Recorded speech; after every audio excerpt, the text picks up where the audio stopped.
Tinea atau biasa dikenal Tinea pedis itu apa, Dok? Tinea pedis merupakan infeksi jamur Hmm? pada kulit, Hmm. yaitu tepatnya di area kaki ya. Itu sebetulnya penyebabnya dari mana, Dok? Penyebabnya sendiri dari jamur ya, atau ringworm, atau bahasanya apa ya, kalau mungkin bahasa awamnya yang di kaki itu kurap ya. Kurap atau kayak kutu air mungkin ya. Iya.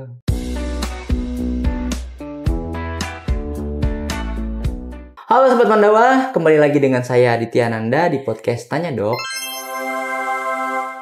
Di podcast ini kita akan membahas berbagai topik, berbagai treatment, berbagai permasalahan dan juga berbagai solusi terkait dengan kesehatan gigi dan mulut, estetika dan anti-aging, dan juga penyakit kulit dan kelamin. Dan yang akan kita bahas di episode ini yaitu mengenai penyakit kulit, dan spesifiknya yaitu tentang Tinea pedis. Dan untuk membahas itu saya tidak akan sendirian karena saya sudah ditemani oleh dokter kami yaitu Dr. Dwi Martina. Halo Dok. Halo. Kita lanjut lagi Dok. Iya. Ini mengenai Tinea. Ya. Nah, yang ingin saya tanyakan di sini, Tinea atau biasa dikenal Tinea pedis itu apa, Dok? Tinea pedis merupakan infeksi jamur pada kulit, Hmm. yaitu tepatnya di area kaki ya. Untuk tinea sendiri sebenarnya umum, tinea itu infeksi jamur yang disebabkan oleh jamur jenis Dermatobita. Dan untuk pedis itu sebenarnya lokasinya di kaki, namanya pedis. Sebenarnya ada tinea corporis, tinea yang lain-lain ada. Cuma kali ini bahasanya tentang spesifik di Kaki. pedis ya, kaki gitu. Itu sebetulnya penyebabnya dari mana, Dok? Penyebabnya sendiri dari jamur ya. Jamur sebenarnya dia itu jamurnya itu bisa juga muncul di area yang lain. Tadi saya bilang kan, misalkan di badan. Cuma namanya aja, penyebutannya beda aja. Cuma penyebabnya biasanya Dermatofita, jenis jamurnya ada, kalau misalkan kita periksa di kultur sebenarnya ada beberapa ya. Golongannya ada banyak gitu. Cuma untuk infeksi yang di kulit kali ini yang kita bahas itu tentang Tinea adalah jamur atau ringworm, atau bahasanya apa ya, kalau mungkin bahasa awamnya yang di kaki itu kurap ya. Kurap atau kayak kutu air mungkin ya. Iya. Mungkin beberapa orang taunya itu kayak gitu. Lalu itu awal mulanya atau yang kemudian bisa dikatakan sebagai gejalanya itu bagaimana, Dok? Nah, untuk jamur sendiri perlu kita tahu dia itu biasanya muncul di area lipatan-lipatan atau area yang lembab. Nah, seperti kaki ya, mungkin kalau kita pakai sepatu yang lama lembab, biasanya muncul di sela-sela jari kaki ya, di sela-sela, baik sela-sela maupun bisa juga di area punggung kaki ya. Kemudian dan jamur ini sebenarnya karena area lembab, selain di area kaki, lipatan misalkan di ketiak, mungkin di pantat, di area punggung itu juga bisa muncul gitu. Oke Dok, kali ini kita masuk ke segmen mitos atau fakta. Karena dari Tinea pedis ini banyak sekali mitos-mitos yang beredar di masyarakat yang akhirnya kita coba luruskan di sini. Yang pertama ini katanya kutu air bisa menular lewat sandal atau handuk. Mitos atau fakta? Itu fakta. Kenapa? Jadi kalau kita pemakaian barang jadi penularan si jamur ini itu biasanya kan dari kontak langsung ya, kulit ke kulit bisa, atau dari pemakaian benda-benda yang terpapar. Ya misalkan kayak tadi pakaian, handuk, terus pakai baju gantian, misalkan kayak gitu. Ya itu salah satu penularannya. Jadi itu adalah fakta. Dan yang selanjutnya, kutu air hanya terjadi saat musim hujan. Mitos atau fakta? Itu mitos.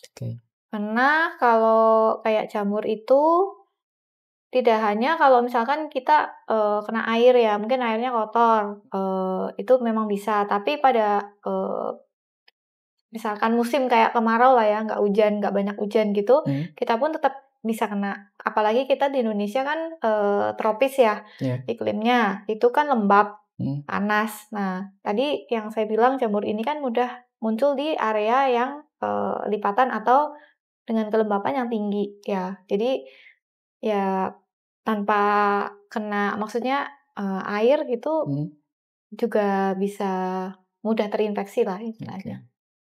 Dan selanjutnya, kalau sudah tidak gatal, artinya kutu air atau tadi tinea pedis itu artinya sembuh total.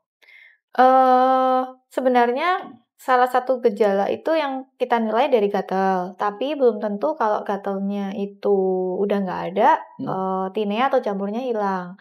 Ya, sebenarnya untuk memastikan sih kita harus, periksa ya, periksa di laborat, memastikan dengan kerokan kulit ya biasanya, memastikan jamur itu ada apa enggak. Nah terus, sebenarnya dengan gatalnya udah berkurang mungkin hanya gejalanya, tapi si penyakitnya belum sembuh total. Mungkin dia, waktu diobati awal-awal berapa hari, mungkin dengan gejalanya sudah mulai berkurang, orang berpikir sudah sembuh. Padahal untuk, pengobatan jamur biasanya nggak cepet ya, maksudnya dalam 1-2 hari gatalnya hilang, sembuh gitu enggak, gitu. Jadi pastikan, memang benar-benar sembuh total, jangan sampai kalau hanya gejala merahnya atau gatalnya 1-2 hari hilang terus sembuh gitu, enggak. Dan yang selanjutnya nih Dok, dari tinea pedis itu sebetulnya kan bisa dicegah ya Dok. Nah itu cara mencegahnya bagaimana Dok? Ya, cara pencegahannya ya satu misalkan tadi, untuk kebersihan ya yang terutama, kita harus jaga kebersihan, higiene, karena kita tinggal di tempat daerah yang lembab ya, mungkin, juga ada hubungannya, mungkin kita harus mandi minimal 2 kali sehari, kemudian, untuk tidak bergonta-ganti pakaian, handuk ya, tidak sharing lah gitu, itu aja sih.